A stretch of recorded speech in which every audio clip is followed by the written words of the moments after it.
No. Yes. Yes. Got it.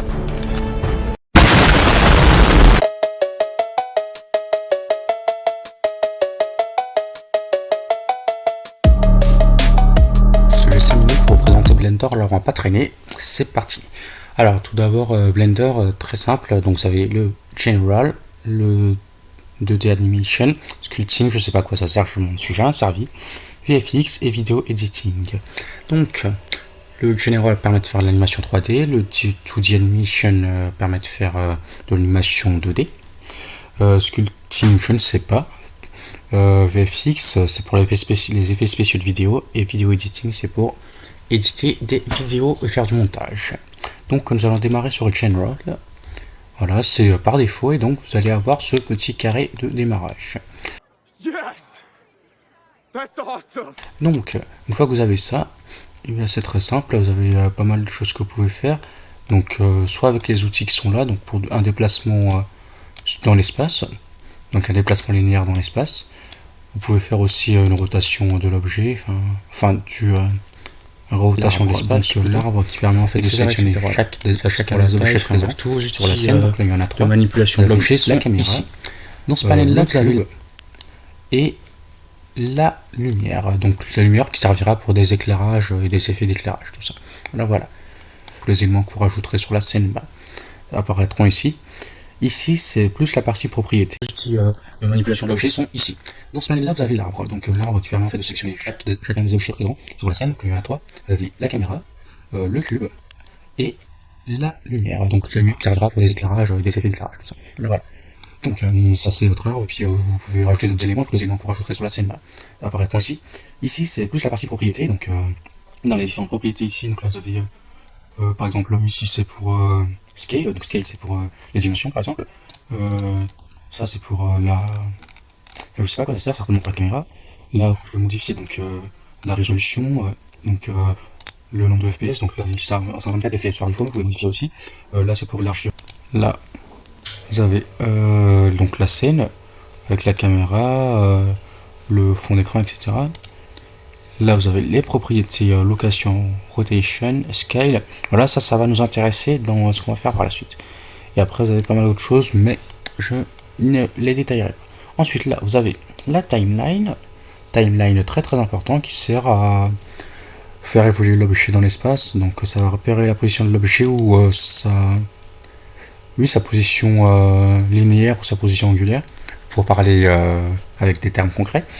Dans l'espace en fonction du temps. Donc par exemple là à la première seconde on va dire, vous pouvez comme par exemple placer une keyframe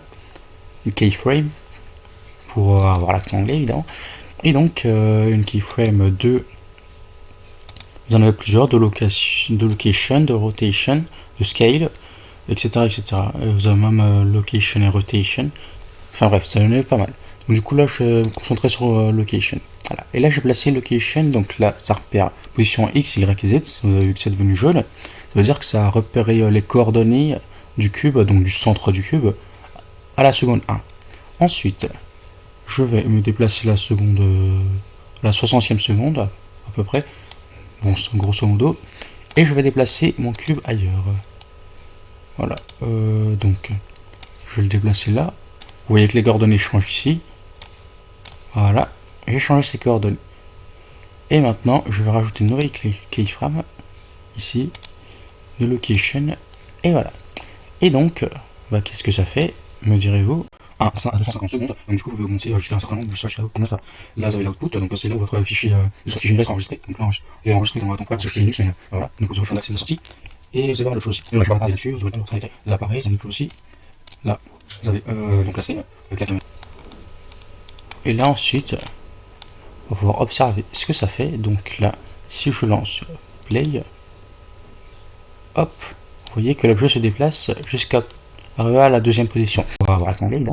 Et donc une keyframe 2, vous avez plusieurs de location, de rotation, de scale, etc. Et vous avez même location et rotation.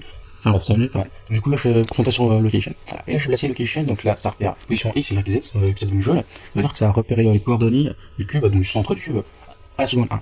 Ensuite, je vais me déplacer la 60e seconde, à peu près. bon, grosso modo, et je vais déplacer mon cube ailleurs.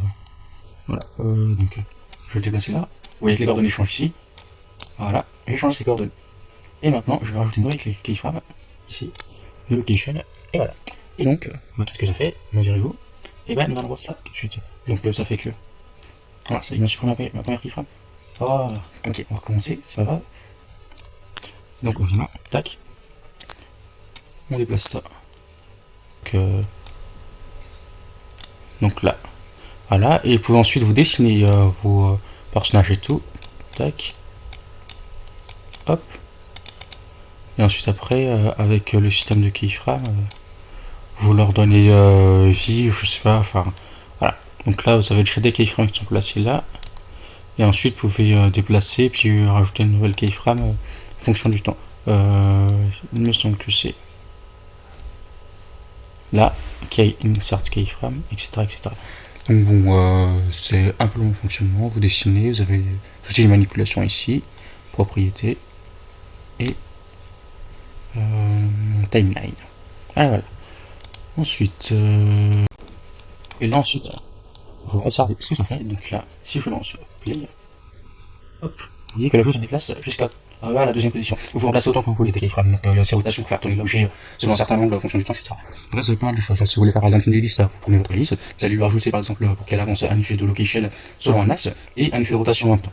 Donc du coup là, vous allez utiliser les keyframes rotation et location. Voilà. etc. Donc c'est pas mal de choses que vous pouvez tester et tout, c'est assez marrant. Voilà, c'est grosso modo l'essentiel sur la partie 3D. Après les autres options, c'est pour faire des projets plus avancés. Là, on s'en fait sur base. Ensuite, j'ai oublié aussi. Donc Blender, donc là vous avez les différents. Et enfin, vous avez VFX et Video Editing. Donc VFX, c'est pour les effets spéciaux, me semble-t-il. Ouais, c'est ça. Donc c'est un éditeur vidéo mais avec des effets spéciaux.